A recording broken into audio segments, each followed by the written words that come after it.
Oi pessoas, tudo beleza? Espero que vocês estejam bem. Então vamos começar hoje a nossa última unidade do quarto bimestre, última unidade do ano, reta final, hein? Nada de desistir, vamos lá, hein? Força! Então, gente, olha só, a gente vai trabalhar então a unidade 8, né, do volume 4, que fala da percepção do ambiente. E aí, quando a gente fala de percepção do ambiente, a gente já comentou ali, quando a gente trabalhou com o sistema nervoso. O sistema nervoso interpreta os estímulos que acontecem ao nosso redor, mas quem que leva, né, essa informação dos estímulos para o nosso sistema nervoso interpretar? São os órgãos dos sentidos, né? E é esse assunto que a gente vai abordar agora nessa unidade, tá bom? Então, como toda unidade, né, tem uma imagem e umas perguntinhas. Então, presta bem atenção aqui nessa imagem e tenta responder as duas perguntinhas ali. Veja lá o que ela está querendo representar e o que realmente é, hein? Presta bastante atenção aos detalhes. E aí a gente comenta as respostas na nossa live. Se você tiver dúvida, manda lá no WhatsApp, tá bom? E vamos falar então um pouquinho das percepções, né? Dos cheiros, gostos e texturas. E depois a gente fala dos outros tipos aí de estímulos, tá, gente? Então, quando a gente fala de cheiro, gosto, textura, a gente está falando de quais sentidos humanos? Então, vamos lembrar aí quais são todos os sentidos humanos. Vocês lembram disso? Vamos lá, por exemplo, tem a visão, o olfato, o paladar, né, ou a gustação, que é o termo mais correto de falar, o tato e a visão, tá? E a audição. Não sei se eu falei isso. Falei? Acho que falei, né? Então, lá, vamos seguir a ordem aqui, hein? Audição, visão, gustação, olfato e tato, beleza? E aí a gente vai na sequência trabalhando cada um desses sentidos e quais são os órgãos envolvidos com esses sentidos, beleza? E aí, gente, olha só, olha a ideia aqui que está falando que nos primórdios da humanidade, os sentidos ligados às percepções, né, eles foram muito importantes para identificar situações de perigo, como a de fugir de animais perigosos. Mas se a gente associar ao nosso dia a dia, também, né, podem ser bem importantes para que a gente possa identificar situações de perigo. Claro que não necessariamente fugir de animais aí perigosos, mas existem outras situações de perigo que a gente pode identificar com os sentidos. Por exemplo, se você vai atravessar uma rua que não é sinalizada, você ouve uma buzina de algum automóvel. Então, você está usando o sentido para identificar aí um estímulo que está acontecendo ao teu redor. Tá? Outra situação aqui, ó, encontrar e selecionar folhas, frutos e sementes, separando-os entre comestíveis ou venenosos. Então, atualmente a gente também pode identificar, por exemplo, a gente pega um alimento lá, se a gente vê que ele está embolorado, ou se você sente que ele está com um cheiro aí de azedo, né? Então você consegue identificar aí esses estímulos, tá?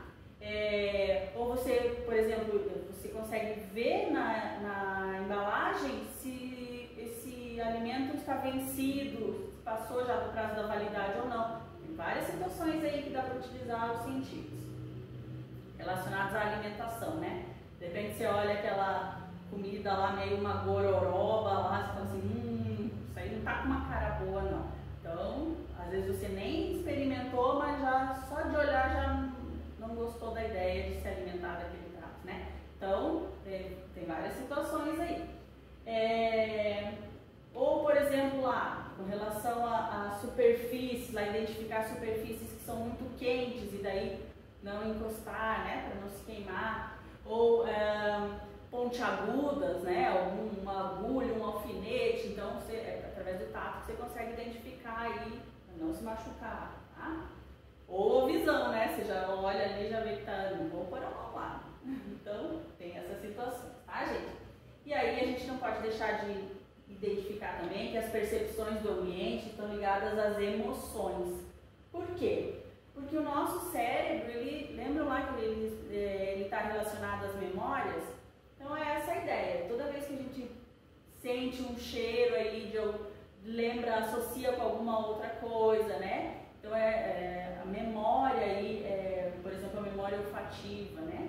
Ou então, olha lá, um perfume que nos faz lembrar uma pessoa, uma música que nos traz lembranças, ou quando a gente prova uma comida que lembra aí de uma outra época, né? Em que a gente viveu, algum lugar que a gente esteve, tá? Então, por isso, sempre relacionado aí às memórias que a gente tem. Então, vamos começar efetivamente falando dos sentidos, né? Vamos começar falando do olfato.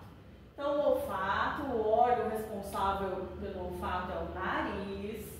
A gente é capaz de sentir mais de 6.000 cheiros diferentes, tá? E sempre relacionado na memória. Então, a gente percebe os cheiros das substâncias que estão dissolvidas no ar. E aí, quando essas substâncias chegam à nossa cavidade nasal, esses estímulos são levados lá para o nosso bulbo olfatório. Então, eles são levados pelo nervo olfatório, até chegar lá no bulbo olfatório, que é uma região do cérebro, tá, gente?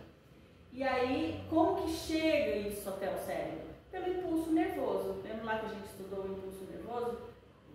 A gente até comentou isso nos nossos últimos meets lá. Que o impulso nervoso lá passa do dendrito, daí vai para o corpo celular, para o axônio, sinapse, daí vai para o outro neurônio, então assim, tá? Então é transformado lá em, esse era o impulso nervoso.